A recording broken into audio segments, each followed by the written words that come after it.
하루는 제가 퇴근하고 이제 집에서 누워서 쉬고 있었습니다. 저는 이제 퇴근을 하게 되면 이제 집에 와서 다이리를 보고 이제 목욕을 시키고 다음에 재우고 나서 그 뒤로부터 저의 시간이 시작됩니다. 함께 우리 아내랑 집안일을 하고 이제 자기 위해서 누웠는데 그때 저희 집에 이제 기르고 있는 고양이가 있습니다. 고양이가 놀아달라고 갑자기 냐옹 하더라고요. 그런데 저는 이제 10시 넘어서 이제 자야 되니까 이제 피곤한 나머지 못 들은 척을 하고 그냥 누워 있었어요. 그러자 저희 아내가 와서 이렇게 말했습니다. 여보, 고양이가 이렇게 놀아달라고 우는 날도 그렇게 많지 않아. 놀아달라 할 때 놀아줘. 라고 이야기하더라고요. 그렇습니다. 우리 집고양이의 수명은 보통 넉넉하게 한 15년 정도 보고 있습니다. 그렇기 때문에 우리 인간의 수명보다 훨씬 짧은 수명을 가지고 있죠. 그래서 우리는 고양이의 탄생에서부터 죽음까지 볼 수 있는 충분한 시간이 있습니다. 그렇기 때문에 이 15년을 알차게 보내주기 위해서 우리 인간의 노력이 필요하다는 것이죠. 그래서 그 말을 들으면서 고양이 15년 정도 사는데 그래 얘가 지금 안 놀면 또 내일이 기다릴 거고 또 내일이 얘 하루는 우리의 일주일과 같겠구나 라는 생각이 들어서 이제 놀아주었습니다. 그런데 그런 생각을 하면서 또 한편으로는 이런 생각이 들었습니다. 그렇다면 우리의 인생은 어떨까? 우리의 인생, 내 인생은 어떨까? 인간의 수명을 지금 100세 시대라고 하죠. 100세로 볼 때 내가 지금 나이가 100세로부터 멀리 떨어져 있긴 하지만 그래도 이 멀리 떨어질수록 젊을수록 더더욱 이 수명에 대한 시간에 대한 소중함을 잊고 살아간다는 것을 이야기하고 있습니다. 즉 100세가 다가올수록 하루하루가 너무나 소중하고 너무나 귀하죠. 그런데 100세가 아직 멀은 그런 젊은 사람들은 아직까지 그 시간의 소중함과 귀함을 보다 더 덜 중요하게 느끼게 된다는 것입니다. 그런데 이것이 바로 이 평균의 함정이라는 것입니다. 나는 그때 저에게 다시 되물어봤습니다. 그렇다면 내가 정말로 평균처럼 100세까지 살 수 있을까? 우리는 이런 평균에 대해서 기본적인 질문을 하나 가져야 됩니다. 내가 과연 저 평균에 도달할 수 있을까? 내가 과연 100세까지 정말로 살 수 있을까? 라는 의문입니다. 하나님께서 우리에게 나타나셔서 우리가 언제 죽을지 딱 알려주시면 얼마나 좋을까요? 종진아, 너는 90, 한 30까지 살아라 라고 하신다면 제가 어떻게 할까요? 한 60대, 70대까지 좀 일하다가 그때부터 이제 열심히 교회 다니고 신앙생활 하면서 아니면 뭐 놀고 이제 그때부터 쉬고 가족들과 시간을 보내고 뭐 이런 계획을 세울 수 있겠죠. 그리고 이렇게 계획을 세워서 내 인생의 마무리를 짓는다면 얼마나 좋을까요? 그런데 만약에 하나님께서 반대로 이렇게 말씀하셨습니다. 종진아, 너는 모레까지만 살아라. 이틀도 이 뒤에 너는 내가 데려가겠다 라고 하신다면 우리는 어떻게 살아갈까요? 똑같이 이런 계획을 지킬 수 있을까요? 모레까지 살지만 나는 그래도 끝까지 일을 하면서 돈을 벌고 그렇게 살아갈래. 아니죠. 모레까지 살아라 하면 밤에 그 다음부터 잠이 안 옵니다. 이 24시간, 48시간의 시간이 너무나 소중하죠. 이 짧은 시간 동안에 해야 할 것들이 너무나 많은 것을 우리는 알 수 있습니다. 가족들과도 시간을 보내야 되고요. 그리고 그동안에 못했던 기도도 해야 되고요. 말씀도 읽어야 되고 또 내가 그동안 지었던 죄들도 회개하면서 구원을 이루기 위해서 노력도 해야 되고 또한 소중한 사람들과 함께 그 귀한 나에게 가장 중요한 것을 하나씩 하나씩 해나가면서 내 인생의 마무리를 지으려고 한다는 것입니다.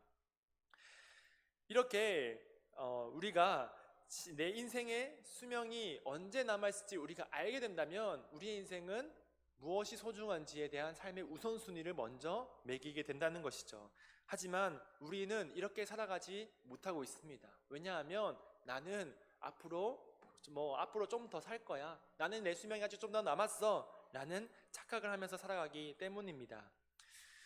그렇다면 우리 앞에 말했던 이 두 가지 93세까지 넉넉하게 살아라 라고 하는 삶과 너는 내일이면 내가 데려가겠다 라고 하는 그 삶에서 우리는 어떠한 삶에 더 가까운 삶을 살아가고 있나요? 제가 첫 번째로 말씀했던 것처럼 93세의 삶처럼 여전히 적당히 일을 하면서 내가 열심히 재물을 쌓고 그리고 이 뒤에 내가 뭔가를 해야지 라고 하는 삶에 가까우신지, 아니면 이틀밖에 없는 사람처럼 내가 소중한 것이 무엇인지 우선순위를 매겨보고 나에게 가장 중요한 가치를 실천하고 있는 사람인지, 우리는 어느 쪽에 더 가까운지를 돌아봐야 된다는 것입니다. 나는 아직 멀었어 하면서 적당히 일을 하고 내일이 당연히 올 것처럼 느긋하고 안일하게 시간을 보내거나, 혹은 난 내일이 이제 없어, 오늘을 정말로 소중하게 살아야 돼 라고 하면서 소중한 가치를 추구하면서 살거나, 우리는 이 둘 중에 하나를 살아가고 있다는 것입니다. 인간에게 가장 중요한 것은 바로 나 자신에 대한 이해가 있어야 한다는 것입니다. 나는 누구인가? 우리 이런 질문을 많이 해보고도 들어봤을 거예요. 나는 누구인가? 여기에서 나는 영적으로는 하나님의 형상이죠. 나의 정체성에 대한 물음, 그리고 그에 대한 답도 분명히 있어야 합니다. 그런데 여기에서 우리가 항상 간과하고 놓치는 정체성이 있다면 무엇이냐면 바로 우리는 언젠가 죽게 될 존재라는 것입니다. 나는 하나님의 형상이고, 나는 누군가의 아빠고, 누군가의 할아버지고, 누군가의 가장이고, 또 나는 직장에서 어느 위치고, 이런 가치관을 우리가 세우지만 거기에서 항상 나는 언젠간 죽게 될 사람이라는 것을 빠뜨려 놓고 있다는 것입니다.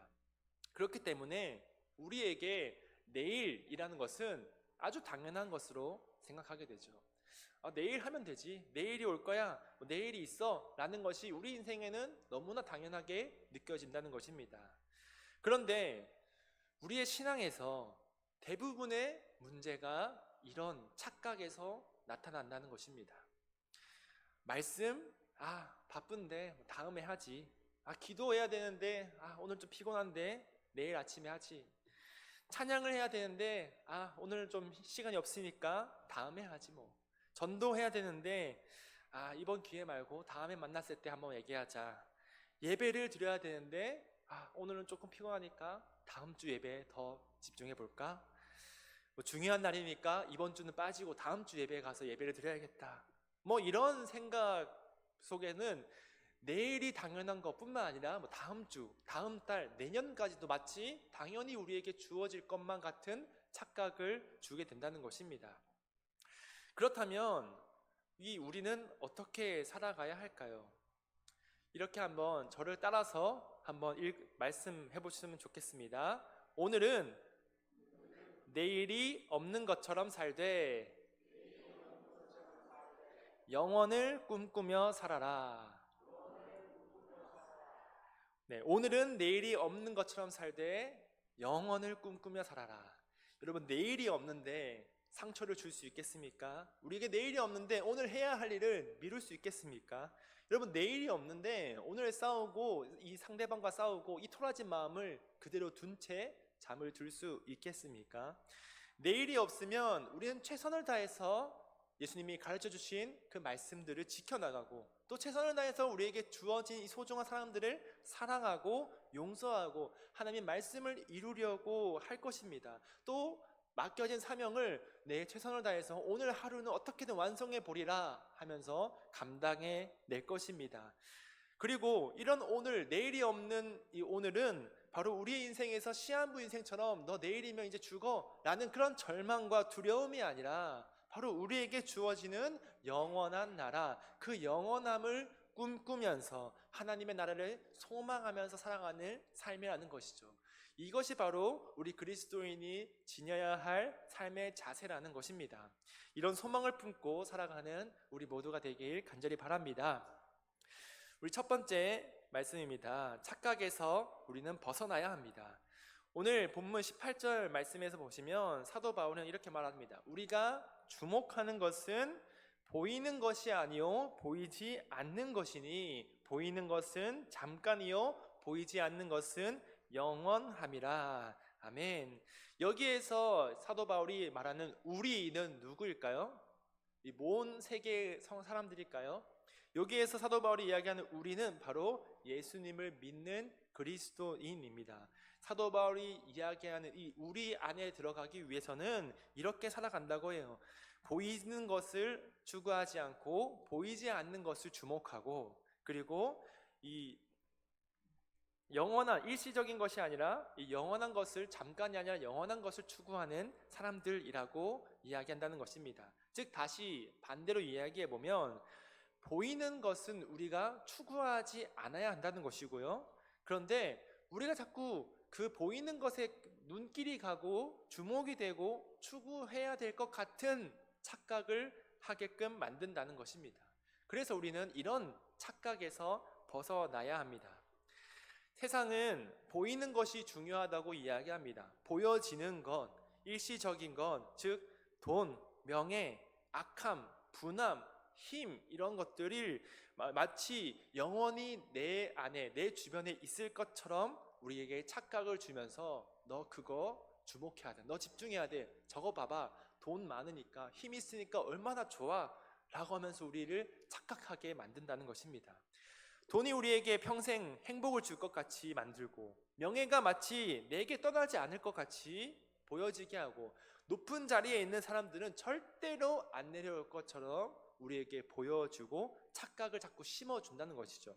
그리고 이것을 추구하게끔 하면서 우리가 영혼을 꿈꾸지 못하도록 이 꿈을 막아서고 있다는 것입니다.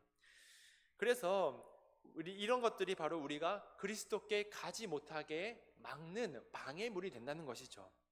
그것이 우리가 말하는 절망입니다. 절망이 뭡니까? 끊을 절, 바랄 망 해서 바라는 것, 바라야 하는 것을 끊어버리는 것이 절망입니다. 즉 절망적인 삶이라는 것은 내 상황이 안 좋고, 내가 아프고, 내가 고통스럽고, 내가 가난하고, 내가 누추한 곳에 있는 것이 절망적인 삶이 아니라 바로 헛된 것을 꿈꾸며 영원한 것을 꿈꾸지 못하게 하는 것이 바로 절망이라는 것이죠. 우리에게 그런 절망이 무엇인지를 올바르게 알아야 된다는 것입니다. 그리고 우리는 영원한 나라를 품고 이 소망을 가지는 사람들이 되어야 한다는 것이죠.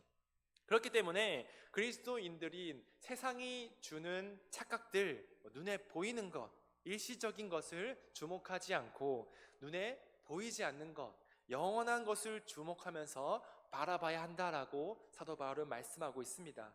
그것은 곧 성경에서 말씀하시는 성령의 9가지 열매들, 사랑과 희락과 화평과 오래 참음과 자비와 양선과 충성과 온유, 이런 성품들, 열매들, 또 예수님의 말씀들, 우리 천국을 소망하는 삶, 그리고 우리 심령이 가난한 자는 복이 있나니 하는 이런 팔복들, 이런 말씀들, 그리고 하나님의 지혜들, 구약에서 말하는 하나님의 여러 가지 지혜, 공의와 정의, 이런 것들을 우리는 추구하면서 그것들을 주목하고 바라봐야 한다는 것입니다. 잠언 17장 1절에 이렇게 말씀하고 있습니다. 마른 떡 한 조각만 있고도 화목한 것이 제육이 집에 가득하고도 다투는 것보다 나으니라. 아멘. 여기에서 말씀하시는 것은 바로 이 재물이나 물질적인 풍요보다 가족 간의 화목과 사랑이 더 중요하다라고 말씀하는 것이죠. 이와 같이 눈에 보이는 것, 우리에게 세상이 마치 성공이라고 포장해 놓은 것이 우리가 추구하고 우리가 바라야 될 것이 아니라 하나님이 주시는 성품들, 하나님이 주시는 그런 열매들을 우리가 주목하고 바라봐야 한다는 것입니다. 일을 많이 하고 바빠서 우리에게 많은 재물이 생기는 것, 그것이 역시 중요하고 좋습니다. 여러분들께서 높은 자리에 올라가고 정말 중요한 직장을 가져서 직분을 가지는 것 정말로 중요합니다. 하지만 그 목적에서 눈에 보이는 것을 쫓아서 살아가는 사람들이냐, 아니면 보이지 않는 하나님의 영광을 구하면서 살아가는 사람들이냐, 여기에서 나뉜다는 것입니다. 그렇기 때문에 세상의 성공과 가치에 주목하면서 거기에 목말라서 부르짖는 사람들이 아니라 오히려 보이지 않는 것을 구하면서 우리 하나님을 따라가 주님의 영광을 위해서 살아가는 우리 모두가 되길 간절히 바랍니다. 두 번째는 영혼을 위한 선택을 해야 합니다. 영혼을 꿈꾸며 살아가는 삶을 가장 잘 보여주는 본문이 있습니다. 누가복음 10장 38절에서 42절 말씀인데요. 여러분 읽지 않아도 아실 말씀일 것입니다. 바로 마르다와 마리아의 말씀이죠.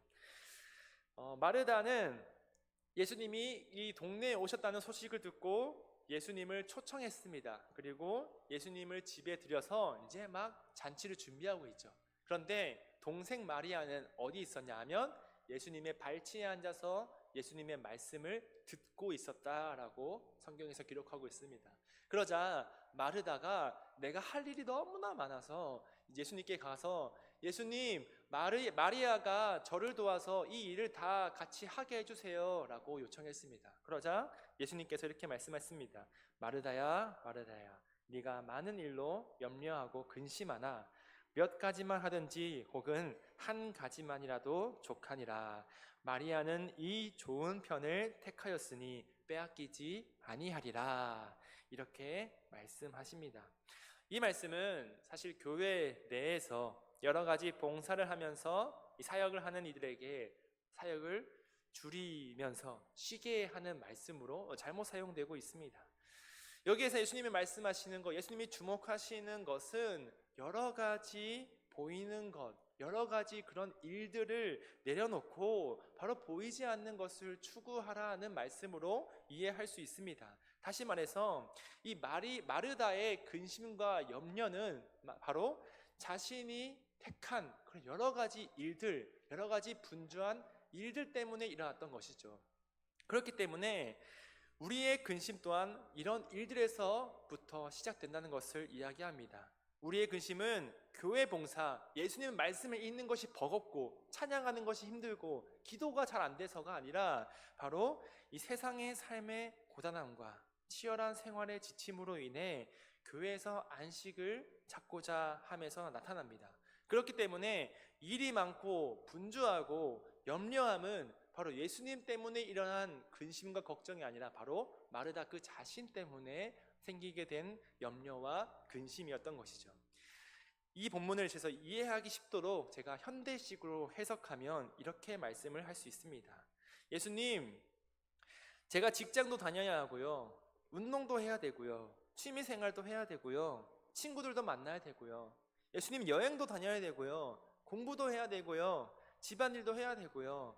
너무 바빠요. 주말밖에 시간이 없는데 제가 할 수가 없어요. 제 동생은 주말만 되면 교회에서 사는데 토요일 정도는 저랑 같이 돈 더 벌게 해주세요. 저랑 같이 어디 여행 가게 해주세요. 이렇게 말씀하자 예수님께서 이렇게 말합니다. 마르다야, 내가 하는 일이 너무나 많구나. 미래에 대한 염려와 불안이 너무나 크구나 라고 말씀하시는 것입니다. 여러분, 사랑하지 못함에 있어서 일상의 바쁨은 핑계입니다. 용서하지 못함에 있어서 마음의 분주함 역시 우리의 핑계입니다. 신앙생활에 있어서 삶의 고단함은 바로 주님으로부터 온 것이 아니라 나 자신의 욕심, 내 욕심 때문에 내가 스스로 만들어낸 염려와 근심이라는 것을 우리는 깨달아야 합니다.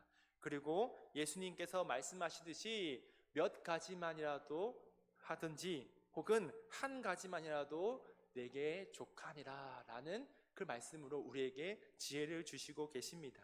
그리고 그 좋은 편을 택한 마리아에게서 그 즐거움, 예수님의 말씀을 듣고 예수님과 함께 교제하는 그 즐거움을 빼앗기지 못한다라고 말씀하십니다. 여러분, 세상에서 가장 불쌍한 사람이 누군지 아십니까? 열심히 돈만 벌다가 번 돈을 세다가 죽은 사람입니다. 그 다음에 불쌍한 사람이 누군지 아십니까? 열심히 돈 벌고 그 돈 다 쓰고 죽은 사람입니다. 그렇다면 가장 부러운 사람이 누군지 아십니까? 바로 평생을 행복하게 살아가는 사람입니다.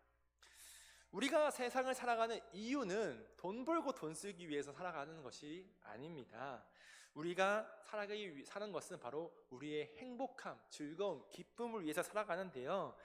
여기에서는 내가 돈 벌고 돈 다 쓰고 죽어야지 행복하지 라는 것이 아니라 바로 늘 즐겁고 기쁨이 우리 안에 있고 우리가 행복함이 우리 삶 속에, 즉 나와 우리의 가정과 내 주변의 사람들에게 점점 퍼질 때 우리의 삶에 기쁨이, 즐거움이 올라간다는 것입니다.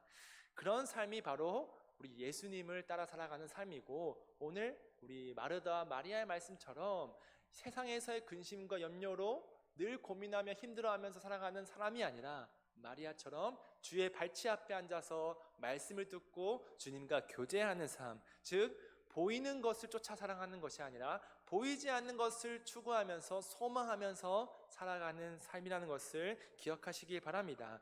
그런 삶이 곧 오늘 최선을 다해서 영원한 나라를 꿈꾸며 살아가는 소망의 삶이라는 것입니다. 우리의 삶에서 오늘 이 순간은 다시 돌아오지 않을 순간입니다. 즉 다시 돌아오지 않을 오늘을 위해서 더 가치 있는 선택을 하는 것이 바로 지혜로운 삶이라는 것입니다.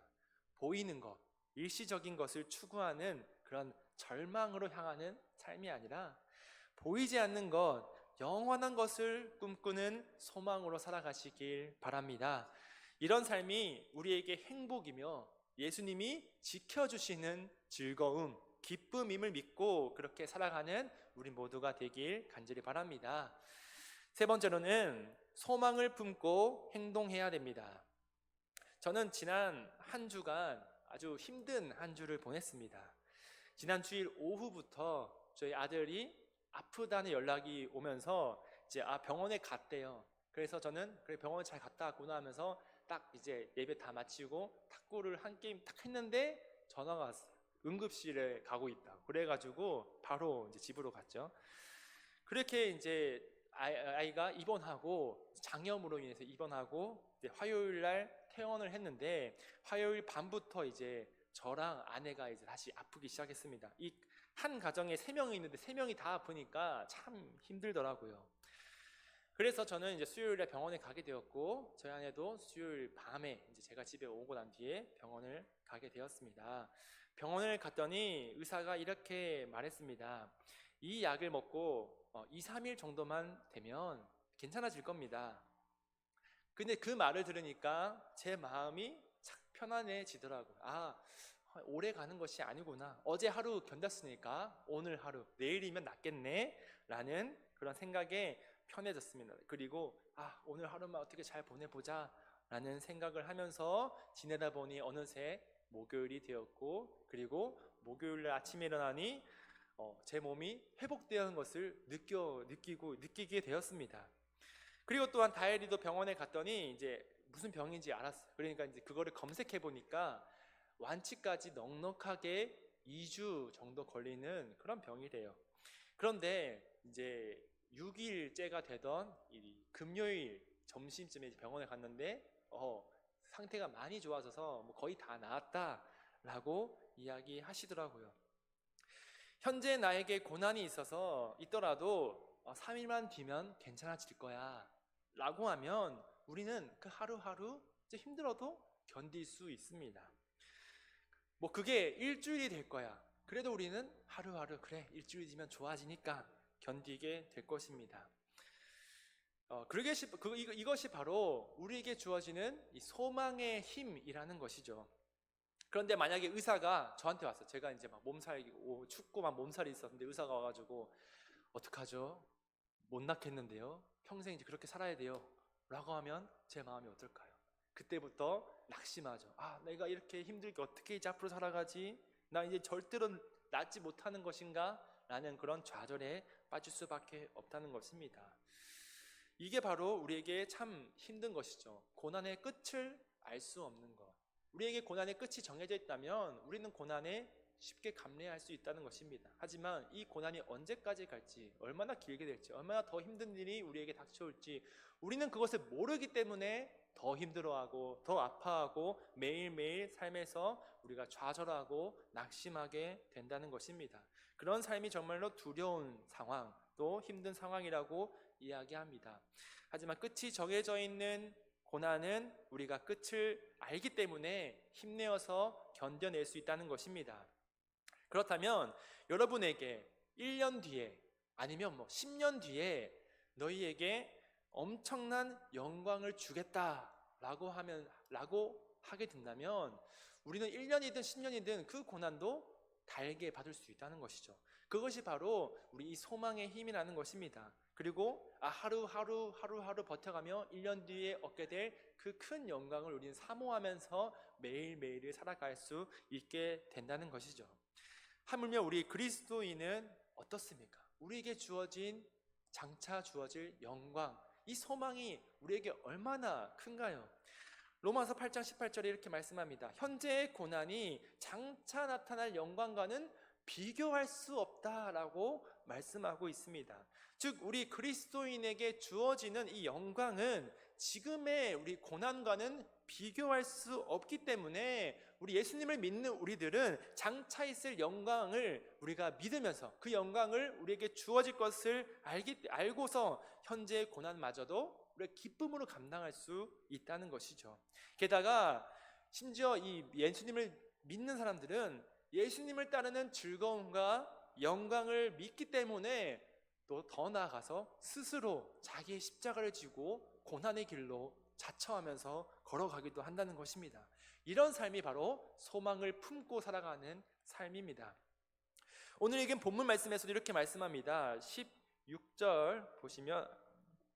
16절부터 보시면 이렇게 말씀하십니다. 그러므로 우리가 낙심하지 아니하노니 우리의 겉사람은 낡아지나 우리의 속사람은 날로 새로워지도다.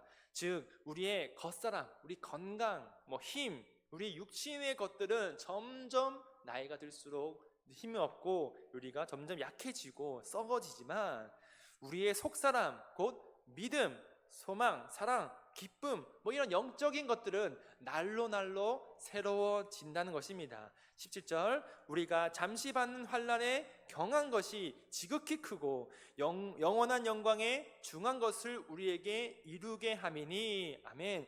그래서 우리의 이 환난, 우리가 지금 닥치고 있는 이 고난들, 또 내가 당하게 될 힘듦과 어려움과 고난은 우리의 이 영광에 비해서는 아주 아무것도 아닌 것이다 라고 이야기한다는 것이죠. 그리고 굉장히 일시적이라는 것입니다.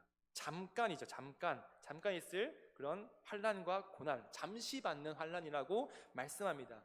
그렇다면 이 대조해가지고 우리에게 지금 이 주어진 이 고난들, 여러분들 힘들고 내 상황이 어렵고 내가 힘들 때 이런 힘듦은 우리 앞으로 있을 영광에 비하면 아주 잠시이기도 하고요. 그리고 여기 보시면 환난에 경한 것이 지극히 크다라고 이야기합니다. 이게 무슨 말이냐면 우리가 이 세상에서 받는 고난, 예수님의 이름으로 예수님 때문에 소망을 품고 살아가다가 겪는 이 고난은 아주 작은 고난이라 할지라도 하나님께서는 정말로 크게 보시고 너 엄청난 일을 했구나, 내가 큰 영광을 주겠다, 영광의 중한 것으로 우리에게 채워주시겠다 라고 말씀해 주신다는 것입니다. 그렇기 때문에 우리는 작은 고난에서부터 큰 것까지 우리에게 주실 영광과 우리에게 주실 그런 상급을 기대하며 소망하면서 살아갈 수 있다는 것입니다. 그런 고난이 약한 것마저도 하나님의 큰 상급, 영광의 중한 것으로 주신다는 약속을 믿고 살아가기 때문에 우리 믿는 자들, 우리 그리스도인들은 바로 그 고난을 기쁨으로 감당해낼 수 있다는 것입니다. 이런 믿음이 바로 세상이 보이는 것과 일시적인 것을 마치 배설물처럼 여기고 나는 오직 하나님만을 위해서, 주의 영광을 위해서 주님의 사랑을 실천하면서 살아가고 내게 구할 것은 이 세상에 보이는 것, 내가 세상의 일시적인 것을 내가 구하지 않고 오직 하나님의 사랑, 주님의 사랑만을 구하고 주의 영광만을 구하며 살아갈래. 그것이 바로 내 기쁨이요, 내 즐거움이요, 내 삶의 이유야 라고 고백하면서 살아가게 만드는 소망이라는 것입니다. 이러한 소망을 품고 살아가는 우리 여러분들이 되시길 간절히 바랍니다. 이런 영혼을 품고 살아가는 소망이야말로 그리스도인들이 세상을 살아가게 만드는 원동력이고, 또한 이 소망을 품은 그리스도인들은 세상이 이해하지 못할 행동을 하면서 스스로 고난에 자처하기도 하고 장차 받을 영광을 바라며 그 고난마저 기쁨에 견디면서 세상이 감당치 못할 믿음으로 나아올 수 있다는 것입니다. 남들은 절망하며 좌절하지만 그리스도인들은 오히려 기뻐하고 즐거워하며 영적 성장의 기회로 삼습니다. 힘든 상황에서도 하나님을 찬송하며 사랑하면서 살아가는 우리 모두가 되길 바랍니다. 이러한 삶이 진정 소망을 품는 삶이며 또 우리가 따라 살아가야 할 삶의 모습입니다. 우리 도립교회 모든 성도님들께서는 이런 영광, 이런 소망을 품고 살아가시길 간절히 바랍니다. 장차 있을 영광을 바라보면서 현재를 후회 없이 보이지 않는 것을 주목하고 영원한 것을 바라보면서 살아가시길 간절히 바랍니다. 마지막으로 이 말을 함께 다시 외치면서 말씀을 마치겠습니다. 저를 따라 읽겠습니다. 오늘은 내일이 없는 것처럼 살되 영원을 꿈꾸며 살아라. 아멘. 기도하겠습니다. 사랑하는 하나님, 감사합니다. 하나님께서 우리를 바라보시고 또한 우리에게 그 영광, 그 상급을 준비하고 계십니다. 하지만 주님, 우리가 이 세상에 살아가면서 우리가 세상의 것을 구하며 살아가지는 않았는지 우리가 돌아봅니다. 우리에게 마치 내일이 당연히 있을 것처럼 착각하며 우리가 차일피일 미루는 그런 신앙의 자세가 아니라 오늘 하루도 최선을 다해서 사랑하고 주의 말씀을 지켜나가며 하나님의 영광을 위해서 살아가는 우리 모두가 되게 하여 주시옵소서. 또한 주님께서 주실 소망을 품고 영원한 것을 꿈꾸면서 하나님 눈에 보이지 않는 것 또한 영원한 것을 주목하며 살아가는 그리스도인들 되게 하여 주시옵소서. 우리의 육신은 점점 노쇠해지고 약해지지만 우리의 속사람은 늘 회복되고 강건해져서 늘 하나님께서 주시는 그런 은혜와 기쁨으로 살아가게 하여 주시옵시고 우리에게 주어진 이 고난마저도 기쁨과 즐거움으로 감당해내어서 이 세상이 감당치 못할 믿음으로 우리 거듭나여서 나아올 수 있도록 인도하여 주시옵소서. 우리가 늘 소망을 꿈꾸며 영혼을 꿈꾸며 살아가는 삶이 될 수 있도록 하나님 함께하여 주시옵소서. 감사드리며 예수님의 이름으로 기도합니다. 아멘. 찬송가 491장